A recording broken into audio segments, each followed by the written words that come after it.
Hello, everyone, and welcome to this week's episode of Simple Talk. So today we are here with Peter, Morgan, and Sandra from Meta Employment Services. And we're actually going to be discussing the topic of the labor market today. So I'm not sure which one of you wants to start, but I know there's been a lot of changes, and maybe you guys can just speak to that. Certainly. Sure. I think I'll start maybe to start this conversation off. My position at Meta is focused on marketing and fundraising.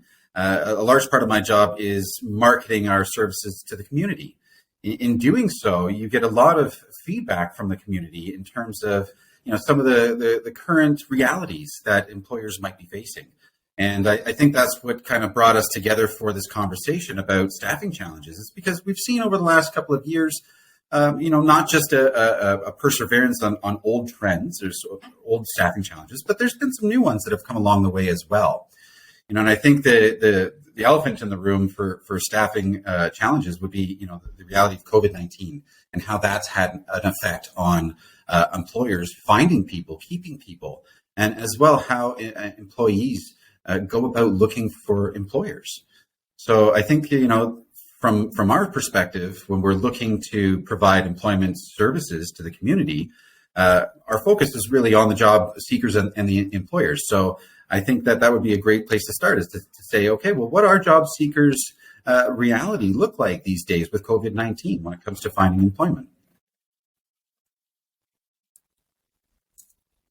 So go ahead, Sandra. Sorry.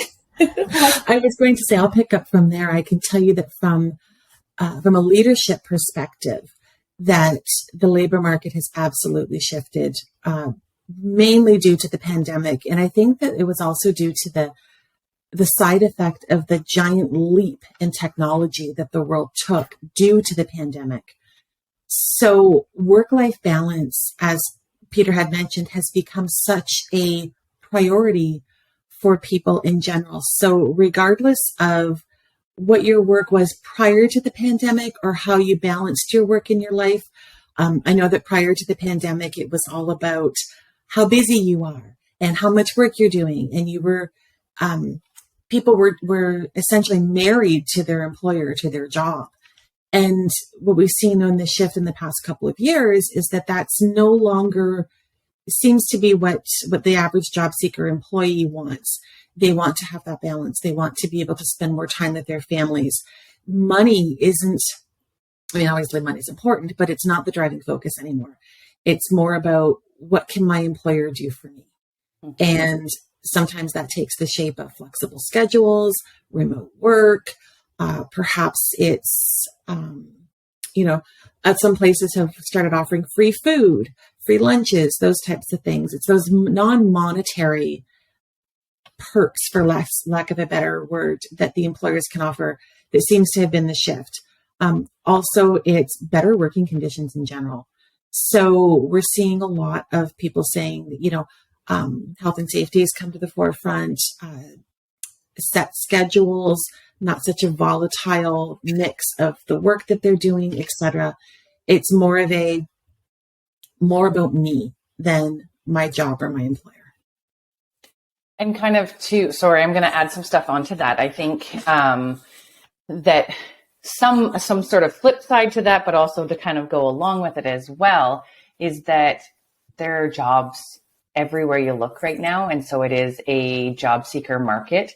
And because the focus for individuals, we feel, is they want a better work-life balance, they want more time for themselves, they want some flexibility in schedules and so on, that there tends to be some job hopping that happens.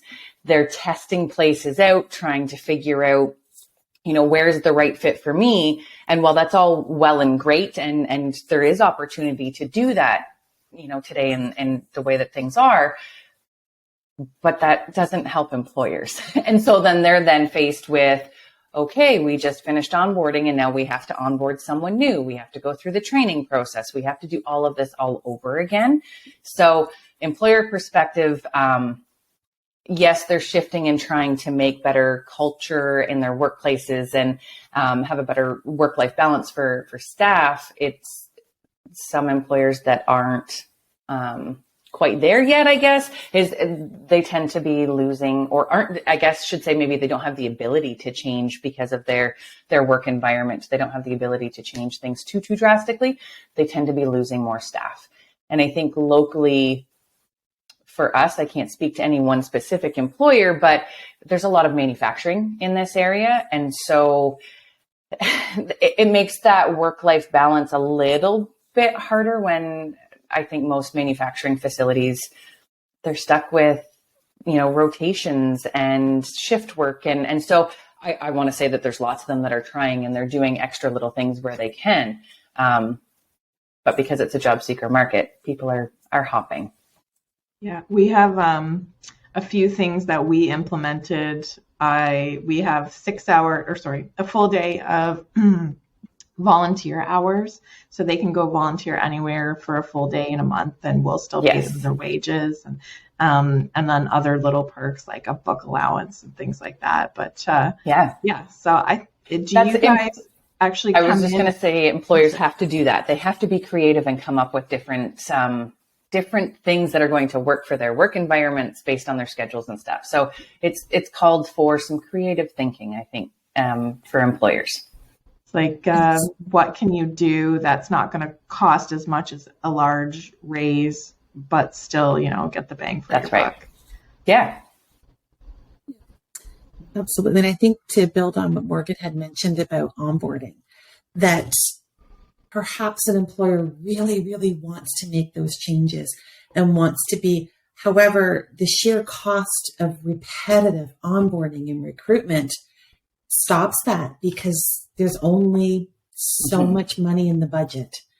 And if you're spending the dollars on your needs and the survival, then you're not able to spend the dollars on the higher up perks and the flexibility and those types of things, because really at the end of the day, it's all about survival for the employers at some level.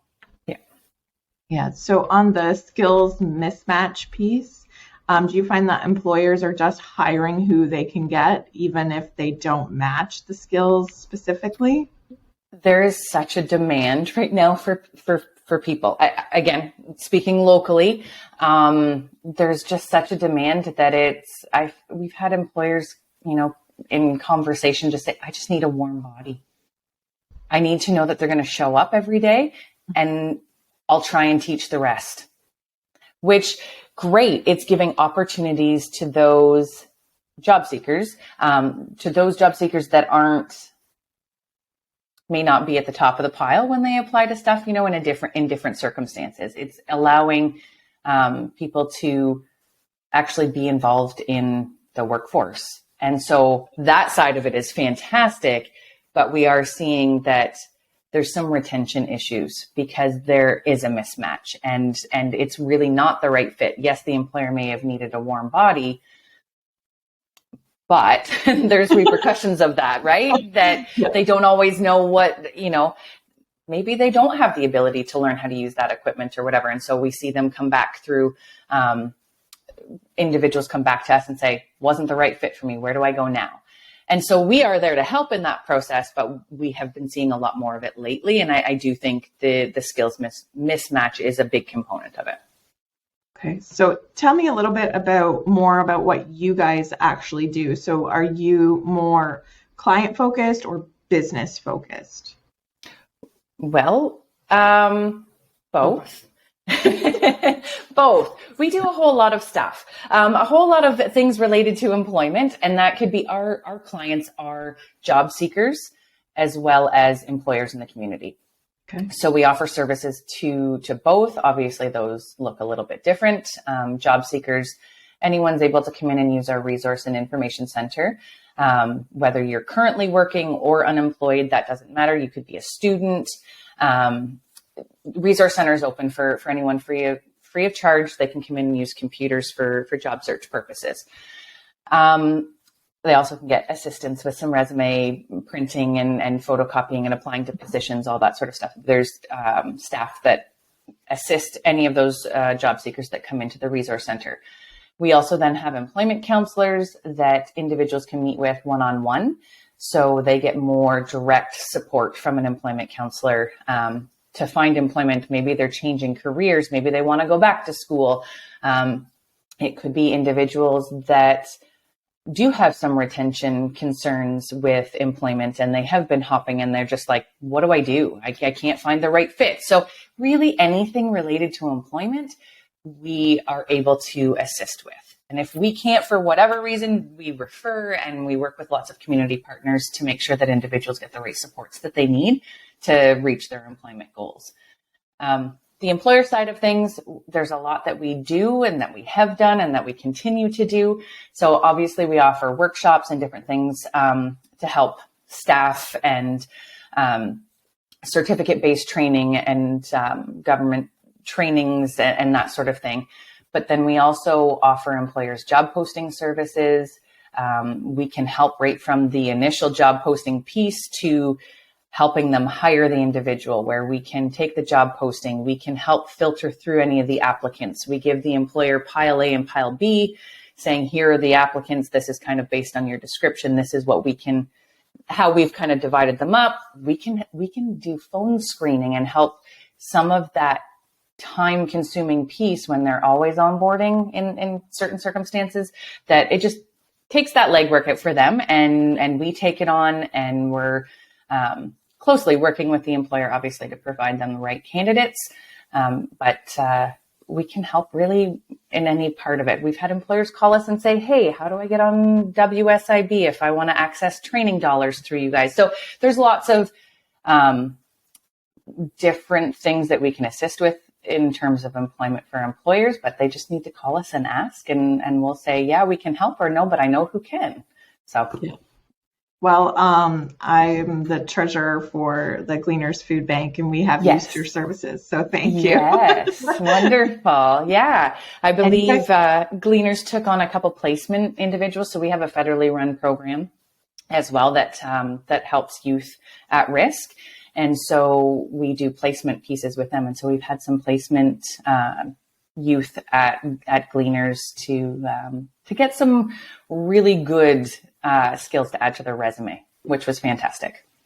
And also, you guys have the best swag. I'm not going to lie. Yeah. Yes. We like our swag. So, how can anyone who needs your services get in touch? Awesome. For physical location, I will just say we're at 161 Bridge Street West. And Bridge and Sydney Square, there's a Tim Hortons in our parking lot, so we are real easy to find. Yes, it's a big building. It is. And simply, you can call us. Yes. So 613-966-9069. I will also drop all of that information in the show notes in case it was too quick for everybody. So hopefully we'll get a lot of people reaching out, and thanks so much for joining me today. Your insight in the market right now was great. Thank you. Perfect. Thank you very much.